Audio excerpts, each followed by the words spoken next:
আসসালামু আলাইকুম, জান্নাতুল কিচেনে সবাইকে স্বাগতম জানাচ্ছি। আজ আমি আপনাদের পিনাট বাটার তৈরি করে দেখাবো। ঘরেই খুব অল্প খরচে আমরা কিভাবে পিনাট বাটারটা তৈরি করতে পারি তার একটা রেসিপি আপনাদেরকে দেখাবো। এর জন্য এখানে আমি চীনাবাদাম নিয়েছি, এখানে আধা কেজির মতো চীনাবাদাম আছে। আপনারা যতটুকু পিনাট বাটার তৈরি করবেন ততটা বাদাম নিয়ে নেবেন। এর জন্য প্রথমে আমি বাদামটাকে একটা প্যানের মধ্যে ভেজে নিব।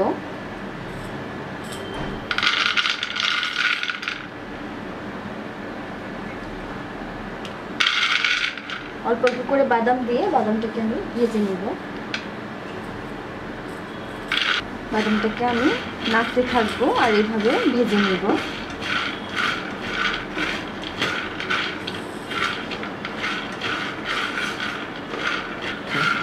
আমার বাদামগুলো ভাজা হয়ে গেছে। চুলার জালটাকে একবারে মিডিয়ামে রেখে বাদামগুলো নেড়ে নেড়ে ভেজে নিয়েছি। এবার এটাকে আমি নামিয়ে নিচ্ছি। এইভাবে আমি সব বাদামগুলো ভেজে নিব। বাদামটা ভেজে নেওয়া হয়ে গেছে। এবার হাতের সাহায্যে এইভাবে ডলে ডলে বাদামের খোসাটা যতটা সম্ভব হয় ফেলে দিব।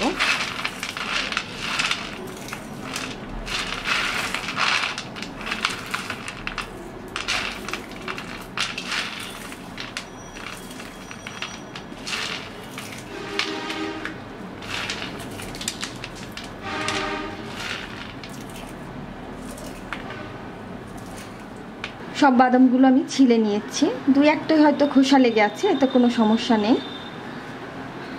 এবার একটা ব্লেন্ডারের মধ্যে আমি বাদামগুলো দিয়ে দিচ্ছি।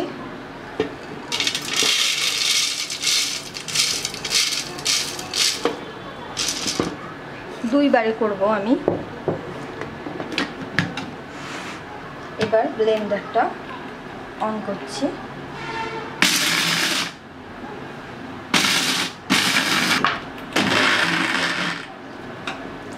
চাকুর সাহায্যে একটু এইরকম করে দিচ্ছি।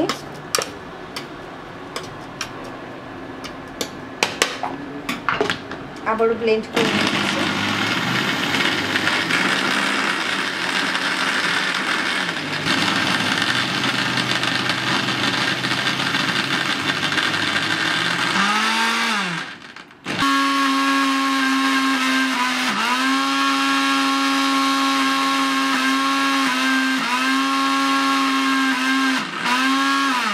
পিনাট বাটারটা হয়ে গেছে, এটা রেডি। এবার এটাকে আমি বের করে নিচ্ছি।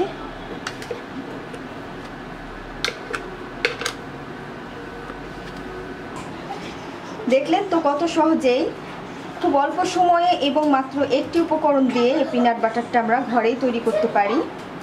অযথা বাজার থেকে অনেক দাম দিয়ে কেনার কোনো প্রয়োজন নেই। আর আমার এই রেসিপিটি ভালো লেগে থাকলে আমার চ্যানেলে সাবস্ক্রাইব করুন। সাবস্ক্রাইব বাটনের পাশে থাকা বেল আইকনটিতে ক্লিক করুন। এতে করে আমার সব রেসিপিগুলো আপনারা খুব সহজে পেয়ে যাবেন। খোদা হাফেজ।